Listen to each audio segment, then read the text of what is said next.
Hello, my young coders. So, in the last class, we have learned about the linear flowcharts. Now, we'll move ahead and we'll make a flowchart with a loop.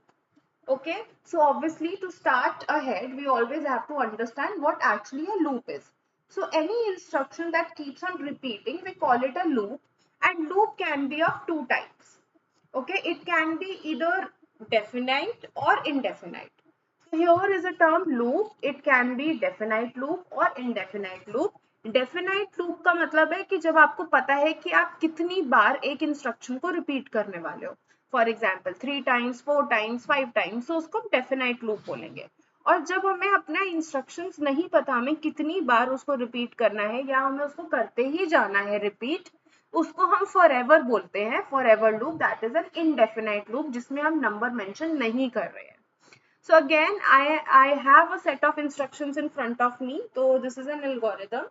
हम इसको follow करके अब हम flowchart बनाएंगे with a loop. So steps को read करते ही हमें समझ में आ रहा है कि there is a start, there is a get row. जब हम कोई भी instructions, आपको अगर last example आपने देखा होगा तो उसमें हमने numbers लिए थे calculate करने के लिए as an input. Here as I can see, this is something a process is going of a skipping.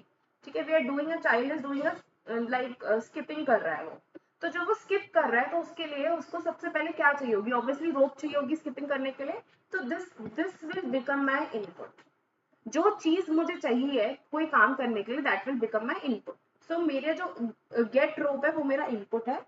अब hold rope at hip level, this is something that we are doing. हमें ये काम करना पड़ेगा. Place rope behind the feet, swing rope over the head, ये सारे काम है जो हमें करने पड़ेंगे. तो this is something that we do, तो that all will become my process. This will become my process. Jump over rope, अब ये क्या है, इसको मैं कंसिडर करूंगी आउटपुट की तरह.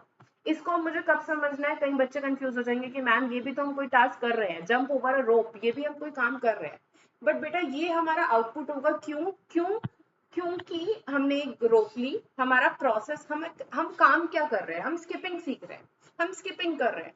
तो स्किपिंग करने के लिए हमें जो चाहिए था वो हमारा इनपुट हो गया. हमने जो पूरा प्रोसेस बताया कि हमें ऐसे ऐसे से करना पड़ता है, वो हमारा प्रोसेस हो गया. अब जब हम एग्जैक्टली उसको एग्जीक्यूट कर रहे हैं, हम जंप करना स्टार्ट कर दिया हमने रोप के ऊपर, तो वो मेरा आउटपुट हुआ, राइट.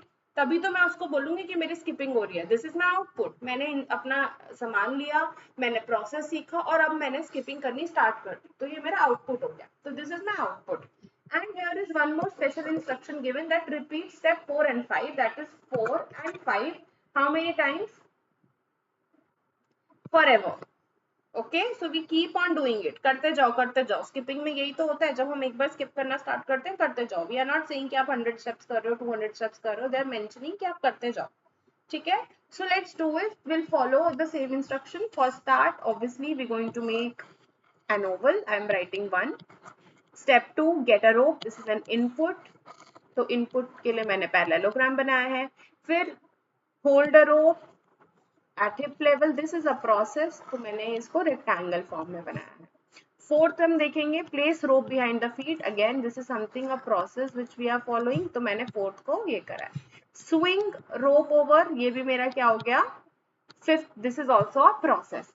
अब स्टेप 6 पे आते हैं. This is jump over a rope. मैंने आपको बताया कि हमारा आउटपुट होगा, तो आउटपुट हम किससे शो करते हैं, पैरेललोग्राम से. इनपुट एंड आउटपुट पैरेललोग्राम से शो करते हैं.